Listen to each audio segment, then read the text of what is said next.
Ang ating katawan ay mayroong kakayahan na labanan ng mga sakit. Self-healing na kung tawagin. Kailangan lang natin magkaroon ng healthy lifestyle at natural na pamamaraan upang palakasin to. Kung kaya naman, mapapansin natin na bumabalik na rin ang mga tao sa mga natural na pamamaraan. Patuloy na napapatunayan ang kakayahan nitong gawing healthy ang ating pangangatawan. Natural products for natural healing. Importanteng maintindihan ang primary causes ng mga health problems para malaman kung paano maiwasan ang mga ito. Naisip mo na ba ang katanungang, what will my next 10 years look like? Maliksi pa kaya ako? Kaya ko pa kayang gawin ang mga nagagawa ko ngayon? O baka naman sakitin at mahina na, mukhang haggard o pagod na sa buhay?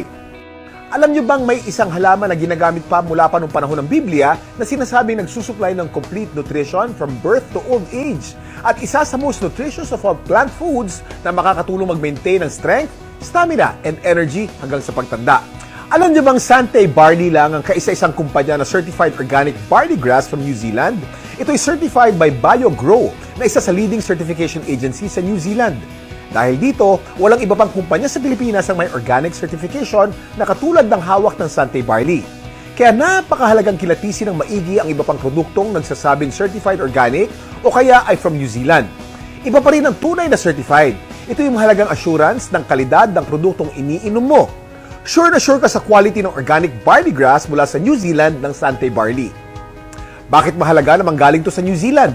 Ito'y dahil sa napakaganda ang napakalinis na hangin, tubig at ecosystem na matatagpuan sa bayang ito na kasi sigurong purong-puro at siksik sa nutrients ang barley.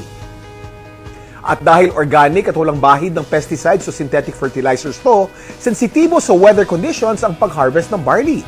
Pinakamaganda at masustansya ang mga sariwang dahon pag ito'y nasa 30 centimeters na ang haba at ang tips lamang nito ang kinukuha kung kailan spring at autumn ang kasalukuyang klima.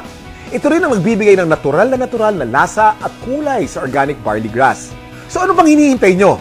Simulang palakasin ang iyong kalusugan at pakapalin ang iyong mga bulsa. Kaakibat nyo sa magandang kalusugan at pagnenegosyo. This is Kuya Kim, and I'm on grass.